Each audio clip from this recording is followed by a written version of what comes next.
حضرت یونس علیہ السلام جنہیں مچھلی والے نبی کے نام سے جانا جاتا ہے، ان کی زندگی کا ایک ایسا لمحہ تھا جو عقل کو حیران کر دینے والا ہے۔ ایک نبی جو اپنی قوم کو اللہ کی طرف بلاتے رہے، اچانک ایک ایسی آزمائش میں مبتلا ہو گئے جو دنیا میں کسی اور کے ساتھ نہ ہوئی۔ وہ سمندر کی بے رحم لہروں میں پھینک دیے گئے اور پھر ایک بڑی مچھلی نے انہیں نگل لیا۔ لیکن یہ سب کیوں ہوا؟ حضرت یونس علیہ السلام کو یہ آزمائش کیوں دی گئی؟ وہ مچھلی کے پیٹ میں کتنے دن تک زندہ رہے؟ وہاں کیا کرتے رہے؟ اور سب سے بڑھ کر وہ مچھلی کے پیٹ سے باہر کیسے نکلے؟ دوستوں، یہ مکمل قصہ قرآن کریم میں ایک منفرد انداز میں بیان کیا گیا ہے جو نہ صرف حیران کن بلکہ انتہائی سبق آموز بھی ہے۔ حضرت یونس علیہ السلام اللہ کے برگزیدہ نبی تھے۔ کہا جاتا ہے پہلی 4 سورتوں میں انہیں یونس کے نام سے پکارا گیا۔ حضرت یونس علیہ السلام کا زمانہ تقریباً آپ کے والد کا نام متی تھا اور آپ سیدنا ابراہیم علیہ السلام کی نسل سے تھے، یعنی ایک اسرائیلی نبی تھے۔ اس قوم کا مرکزی شہر نینوا تھا جو اس وقت ایک عظیم الشان بستی تھی۔ آج بھی اس کے وسیع کھنڈرات دریائے دجلہ کے مشرقی کنارے پر موجود ہیں جو موصل شہر کے قریب واقع ہیں۔ حضرت یونس علیہ السلام نے اس عاشوری قوم کو اللہ کی وحدانیت کی دعوت دی، لیکن وہ اپنی سرکشی اور ضد پر قائم رہے۔ انہوں نے آپ کی بات کو جھٹلایا، اپنے بتوں کو چھوڑنے سے انکار کیا اور دعوت حق کا مذاق اڑانے لگے۔ نہ صرف یہ بلکہ انہوں نے حضرت یونس علیہ السلام پر ظلم و ستم ڈھانا بھی شروع کر دیا، انہیں دھمکیاں دیں اور ہر ممکن طریقے سے ان کی تبلیغ کا راستہ روکنے کی کوشش کی۔ یہ مسلسل مخالفت دیکھ کر حضرت یونس علیہ السلام قوم سے خفا ہو گئے۔ آپ نے انہیں 3 دن کے اندر عذاب آنے کی وعید سنائی اور دل شکستہ ہو کر ان کے لیے بد دعا کر دی۔ جب تیسرا دن قریب آیا تو آپ رات کے اندھیرے میں بستی سے نکل گئے،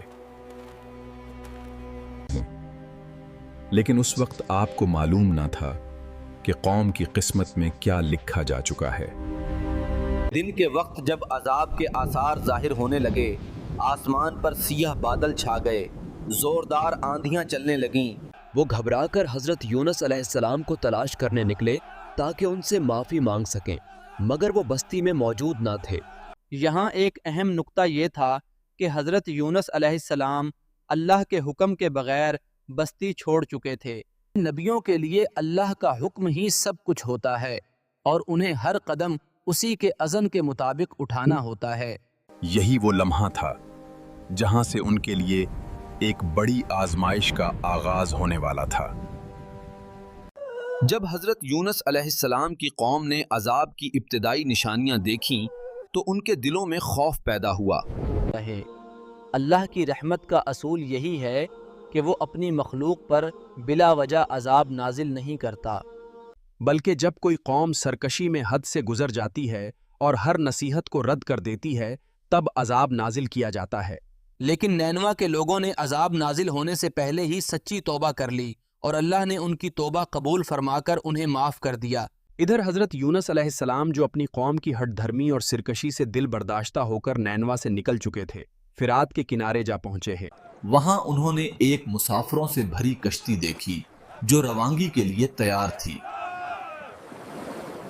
حضرت یونس علیہ السلام کشتی میں سوار ہو گئے اور کشتی نے دریائے فرات کے پانیوں پر سفر شروع کر دیا۔ دن بھر سفر پرسکون رہا۔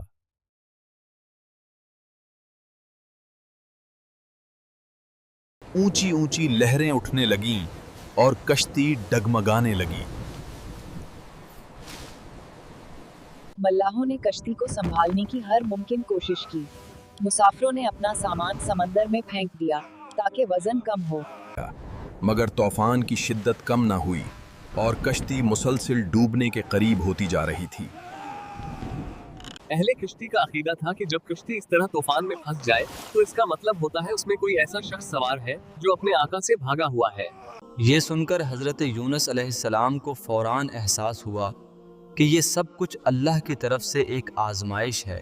انہوں نے اہل کشتی کو مخاطب کر کے فرمایا، میں ہی وہ شخص ہوں جسے اس کشتی سے اترنا چاہیے، کیونکہ میں اپنے رب کے حکم کا انتظار کیے بغیر اپنی قوم کو چھوڑ کر آ گیا ہوں، مجھے سمندر میں ڈال دو۔ لیکن کشتی میں سوار مسافر اور ملا حضرت یونس علیہ السلام کی نیکی، پارسائی اور پاکیزگی سے واقف تھے۔ انہوں نے سوچا کہ یہ فیصلہ کرنے کے لیے قرہ اندازی کی جائے تاکہ کسی پر ظلم نہ ہو۔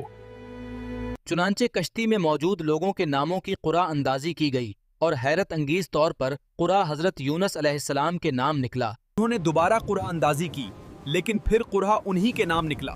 جب تیسری مرتبہ بھی قرعہ حضرت یونس علیہ السلام کے نام نکلا تو انہیں یقین ہو گیا یہ اللہ کی طرف سے ایک فیصلہ ہے، اور وہ کشتی سے اترنے پر راضی ہو گئے۔ یہ لمحہ بہت ہی نازک تھا۔ حضرت یونس علیہ السلام جیسے ہی سمندر میں کودے کا ایک عظیم الجثہ مچھلی جو پہلے ہی اللہ کے حکم کی منتظر تھی فوراً انہیں نگل گئی اور وہ اس کے پیٹ میں چلے گئے۔ یہ وہ مقام تھا جہاں حضرت یونس علیہ السلام کی سب سے بڑی آزمائش شروع ہوئی۔ دوستو، جب حضرت یونس علیہ السلام کشتی سے سمندر میں کودے تو اللہ تعالیٰ نے ایک بڑی مچھلی کو حکم دیا کہ وہ انہیں نگل لے ہے، لیکن یہ بھی فرمایا کہ یہ تمہاری غذا نہیں، ان کے جسم کو کوئی تکلیف نہیں ہونی چاہیے۔ اللہ کے حکم سے مچھلی نے انہیں نگل لیا مگر وہ اس کے پیٹ میں زندہ رہے۔ جب حضرت یونس علیہ السلام نے خود کو مچھلی کے پیٹ میں پایا تو انہیں احساس ہوا کہ وہ اللہ کی اجازت کے بغیر اپنی قوم کو چھوڑ کر آ گئے تھے۔ وہ 3 اندھیروں میں گھر چکے تھے، ایک رات کا اندھیرا، دوسرا سمندر کی گہرائیوں کا اندھیرا اور تیسرا مچھلی کے پیٹ کا اندھیرا۔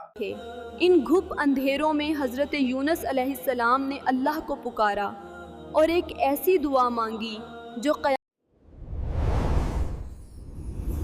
لا الہ الا انت، اے اللہ، تیرے سوا کوئی معبود نہیں، تو پاک ہے، بے شک میں ہی اپنے نفس پر ظلم کرنے والا تھا۔ کہا یہ دعا اتنی محبوب ہوئی کہ اللہ تعالی نے اسے قبولیت کی نشانی بنا دیا۔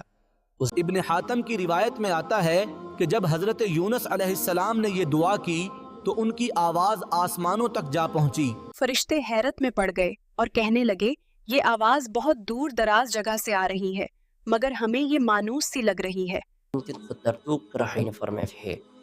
اللہ تعالیٰ نے فرمایا کہ یہ میرے بندے یونس کی پکار ہے۔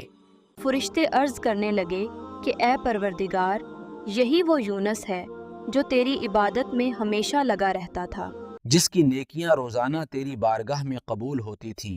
اے اللہ، جس طرح وہ راحت کے دنوں میں تیرا فرمان بردار تھا آتا ہے، اسی طرح آج مصیبت میں بھی اس پر رحم فرما۔